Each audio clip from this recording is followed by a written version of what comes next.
Hey everybody, it's Clint Powell, and today's episode is brought to you by two great sponsors. One is my friends at JB Millworks. Jeremy Price and his staff do wonderful work. I'm going to tell you how to get a hold of them first. jbmillworks.com, or you can call them at 706-965-6940. And then I'm going to tell you why. You ready? They have great products. They have doors, they have stair parts, trim work, anything you're wanting for remodel or new construction. But they also have beautiful plantation shutters. Make your house look gorgeous. And high quality, energy saving, gorgeous, beautiful sun-clad windows. I know a little bit about sun-clad windows. I know the owner of the company, Frank Anderson, and I'm telling you right now, if you have a home and you're wanting to get the best of both worlds, high energy savings and yet a beautiful wood look on the interior, it is gorgeous inside and outside wood-clad windows from Sun Windows. jbmillworks.com or 706-965-6940. Also, a sponsor of today's episode is Lori Monteith with Keller Williams, or as she is known on Facebook and Google,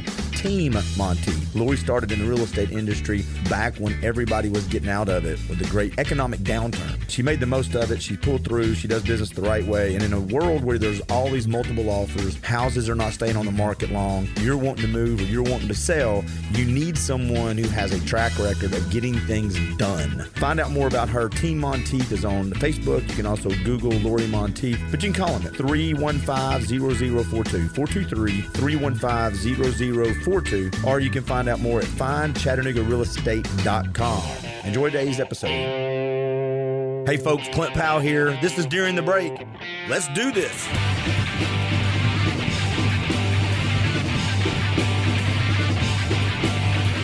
All right, hey folks, thanks for finding During the Break podcast. I'm your host, Clint Powell. Today, I'm going to tell you some stories, just a few stories.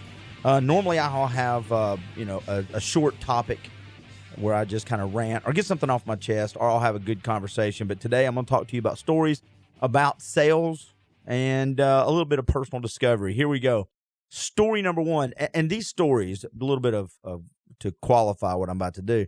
These stories you may relate to. You may have found yourself in a similar predicament in the past. You may be able to relate to some of this, and it may be something that you go, whatever. And then 2 months, 3 months, 2 years down the road, you go, oh, that's what that guy was talking about. I know that feeling now. With that being said, let's jump straight into the first story.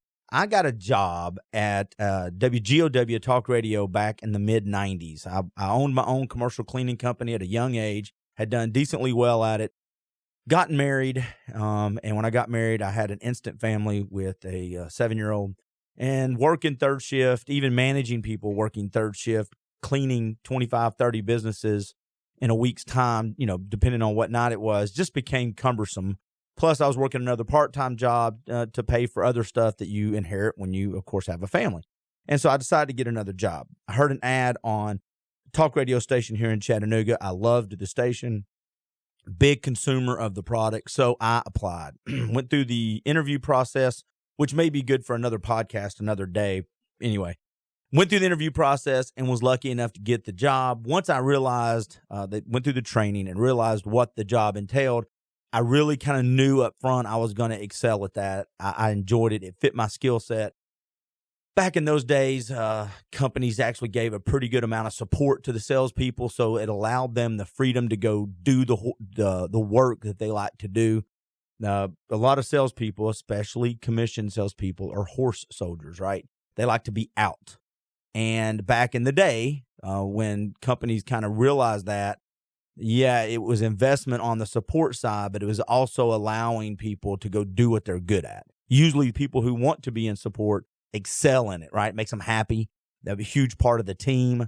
And people that want to go do the groundwork outside the building, the salespeople, love to do that. So I went through the training, did all the role playing on the phone calls. Again, that might be a great story on how to do good phone calls and the funny, tragic way I tried to learn doing phone calls the right way at a young age.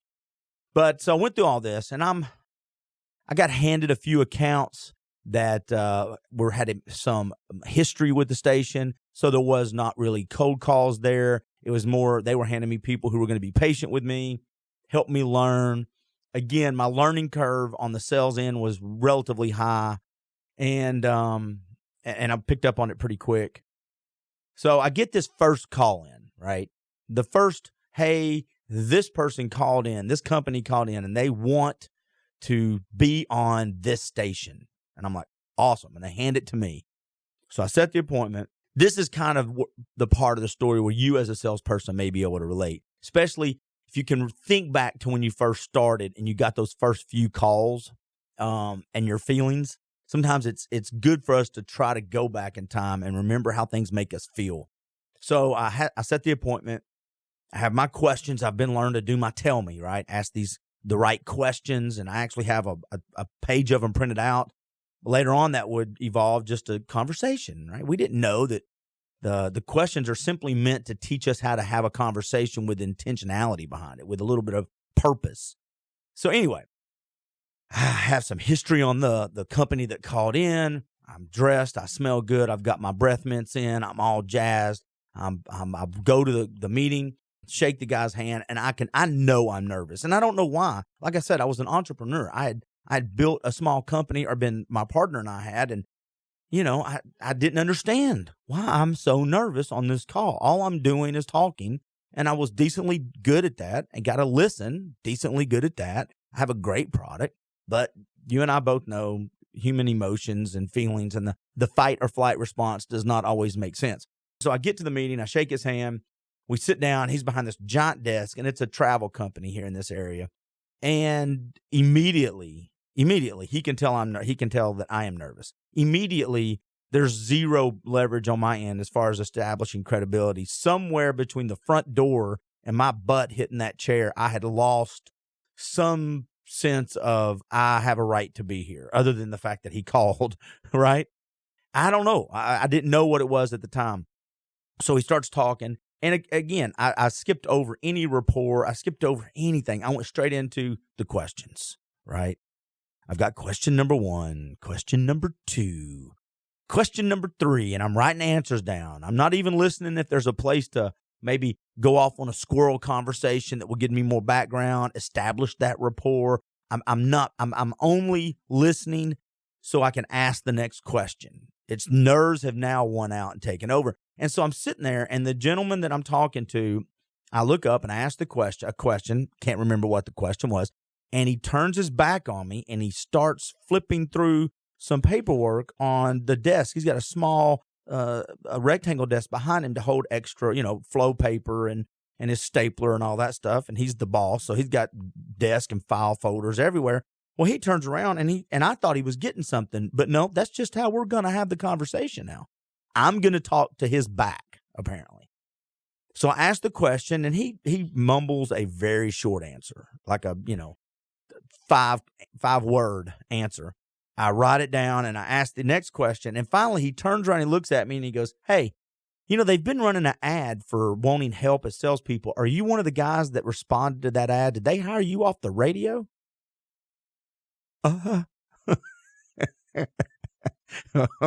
Well, I'm also a pretty competitive person, and I'm young. I got a little bit of an ego, so the desire, the first thing, it felt like somebody had reached across and punched me in my soft spots, and I felt like I'd been kicked in the stomach. And then I got kind of ticked, and I had to fight back the urge to probably teach him the respect that no one else had taught him. And then I got sad and hurt. There's all these floods of emotions. And if you've been in this road where you've been completely embarrassed, completely, you have zero leverage, you're doubting yourself now. You have zero reason to be there in your mind. All I could think of was to say, "Hey, you seem to be very busy. Thank you for your time. We'll try to reschedule this when you don't have as much on your plate." And I walked out. And I got in the car and I sat in his parking lot for about 15 minutes. And the reason this story is important, and you may not have a horrible story like that. And this story that I'm telling right now does not do the pain, the embarrassment, and the internal conversation that I had in the parking lot. It doesn't do it justice. But if you've never had this moment, congratulations. I'm sure you have other moments that if you shared, people could relate to. If you've had these moments where you have totally felt inadequate, you'll understand what happened next. I sat in the parking lot for about 15, 20 minutes, replaying it, I don't know, 1, 2, 3, 4 million times. Everything became the slow motion movie. He turned slowly. Are you the guy they hired off the radio? I mean, I could hear it, right? I could see his mouth moving. I could see it just seriously like a movie.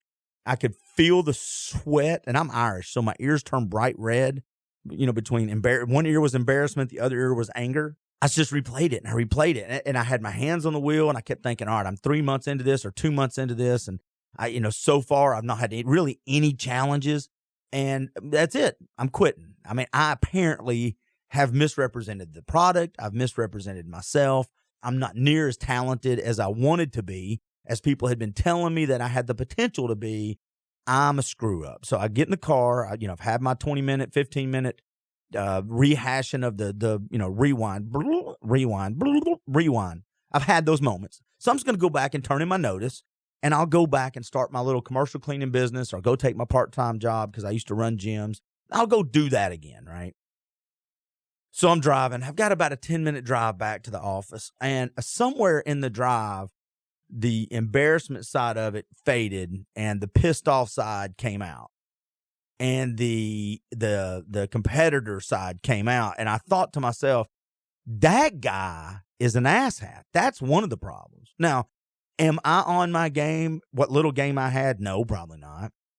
Did he deserve a better rep at that time? Probably so, right? But something clicked in me. Wait a minute. I deserve to give myself a little bit of a pass. I deserve to give myself some more time to critique this. And once I move past I was a loser in that situation to, okay, what did I do right and wrong, right? If you have a bad game in something, you sit down afterwards and you go, why'd we get our butts kicked? Let's go through each play. Who blocked, who didn't block? Did we swing at a pitch we shouldn't have swung at? Did we pitch the right pitch at the right time? Was I positioned right on the field? Did I block out? Whatever your sport is, you start analyzing it and go, okay, what did I really do that can improve on? And it came to my attention as I was driving back, I could improve on everything. From the time that I made the appointment, setting expectations, to the handshake, to how I started the conversation, to 100% of it. All the power in that room was mine, and I failed to take it. And that was okay. I gave myself a pass. The reason I failed to take it is because I didn't know. I had to really quickly stop holding myself accountable for the things I didn't know. There's two types of learning. There's training where you learn in the classroom and role playing, and there's real life, right? Go back to the game analogy. You can practice all day, but once you get in front of somebody else that's not your team, it goes completely sideways sometimes. So what it did is it sparked something in me to go train more. I wanted another cold call. All of a sudden, who I thought I was started coming out. I started living up to those expectations. But I really had to give it some time and some process. And I'm not telling you that once the switch turned on, I never doubted again. No, there was moments where I kept replaying that moment, and it would take me back to that feeling of weakness and insecurity. And I had to fight through that and go, that's not who I am anymore. Let's fast forward. And I'm not going to get to all my stories on this podcast. I'll make this a short mini podcast, and we'll flip the script, and I'll do some other stories on future mini podcasts. But flip the script. Go fast forward about a year and a half later, because this travel agency had been around for a number of years in our area. And I think they actually just closed up a couple years ago. So they were in business probably for 20 years or more. I'm now very successful. If I'm not, I can't remember, but I was either the number one rep or the second rep on the station. I'm helping train new salespeople. I'm kind of earned my bones, right? I've earned my keep a little bit. Got a call in. Oh, guess who the call in is? And the sales manager mentioned it in front of folks, and I said, it's the same guy. That's who the call in is. Apparently, he never made a decision to be on our station. He called back in because he consumed the product. So he's one of those guys. He just calls in every year, every 2 years, wants to see if he can get a good, deal, make it a commodity instead of a value proposition. So he said, we get the thing. Hey, this guy called in. Does anybody want him? I do. I took it immediately. I want that dude again, right? If you're in boxing, you get beat by a guy. There's two reasons you get beat. You get beat because they're better, or you get beat because you didn't do what you're supposed to do. If the guy's better, you may want to take another shot at it just to see, make sure. But usually if you're better and you just didn't do what you were supposed to do, you want another crack. I want to show him, me, and the world, hey, that was not who I am. Anyway, so I'm like, I'll take it. Called up, set the appointment. From everything from the moment he and I spoke on the phone to the moment that I got there was completely different. Completely different. Had a completely different feeling. I had hundreds of calls under my belt by this time. I'd had thousands of objections. I had tons and tons of success stories. Trial by fire had happened. I set up the meeting. He doesn't really remember me. Why should he? Our meeting the last time lasted 6 minutes, and he didn't look at me for over half of that. So why would he remember me, right? We're talking. I'm in the middle of a conversation. I don't even have a notepad out, right? And eventually he looked at me because I can't remember exactly what I said, but I said, you and I have met before. And he said, oh, have you met at a networking function? You look familiar too. I said, no, I was in your office about a year and a half ago doing this exact same thing. And his eyes got a little wide and he goes, are you the guy that they, and I said, yep. And he just kind of smiled and he goes, I'm not getting a discount. I'm not getting a deal, am I? I said, no, sir. We're paying rate card. If we move forward, we're paying rate card. It took 2 or 3 meetings. We did a little bit of business together. Nothing that changed his world or changed mine, but we moved past it. And the reason that I bring that story up is, first of all, maybe you can relate. Somebody that's listening to this may have gone through it recently and be thinking, okay, let me rethink where I'm at. And I'm not telling you whatever situation you're in was not brought to you because you might need to change. I'm just saying sometimes it takes us stepping back. We've got to allow ourselves to go through the process of emotions. And the other component that I forgot to tell you is when I got back and shared this story with a few people that I trusted, they reaffirmed me too. That they'd said the same thing that I had started to say. They started being a cheerleader for my inner weak voice at the time. My voice was weak at that moment after that confrontation. So they started reaffirming that, hey, dude, you're better than that. Let's work on some stuff. It's okay. This is part of it. That's sales. They started saying the things that when you're in training, they're bumper stickers. And now that you've experienced, it's real life. I mean, if you've watched sports, you put ice on your knee if you hurt it. If you've never hurt your knee, you don't know why or how important that is, right? So I'd been punched. I'd hurt my knee. And now all of the things that I had been trained, all the things I'd seen and actually talked to other people, all these things made sense. I need ice on my knee. I need some healing and some repair time. And here's the key. Here's the last thing I'll say about it. Once I realized on that drive back to the office, once I realized that the issue was me and not him, the first thing I wanted to do was get another cold call. The first thing I wanted to do was stop and go knock on another door. That part of it, I'm not saying you're born with it. I'm just saying if you doubt that, go do it. Some people just go right then. They're like, nope, not going to take that no. My day's not ending on that note. And that's kind of where I got to by the time I had got back to the office. Some people do it immediately. And some people, that's such a hard feeling to get over. They don't knock on the next door. They put it off and they put it off and they stop. They freeze. They have have you ever met somebody? They have all the qualities and traits and you're like, I don't understand it. But it's that feeling of rejection and in extreme cases of humiliation that will stop you when in reality, the next no may not be as bad and you may do a few more things right. And the next no, you'll answer some stuff better or you may take a step back. And the next no, it'll go a little smoother. And the next no, and the next no, and the next no gets you to the eventual maybe. And a maybe, when you've been through the no's, is a huge success, right? And then you get to a couple maybes till you get to your first yes. I say this all the time. Sometimes the worst thing that can happen to people that are new in industry is it comes easy. Is you don't get told no. You don't have a client or a potential client put you in your place, so to speak. Because until you're really tested, do I have what it takes to go knock on the next door or even pick up the phone and call somebody that's friendly? If you've been in a bad spot, until you've been through that challenge, it's hard to know what you're made of. So if you're going through that, go knock on the next door. Go make the next phone call. Even if it's something you have to manufacture and it's somebody you kind of know, don't sit in the moment of despair. Write down the things you could have done better. focus on the things that you can improve on. And then if your gut says, yeah, this is something that I need to, before I leave this industry or this job, I'm going to get better at these things. And now, if I get better at those things and it's still feeling this way, I still don't feel right about it, that's one thing. But to quit because of that feeling when you've done nothing to try to improve yourself can be a mistake. That's it. That's all I wanted to do. Share my first cold call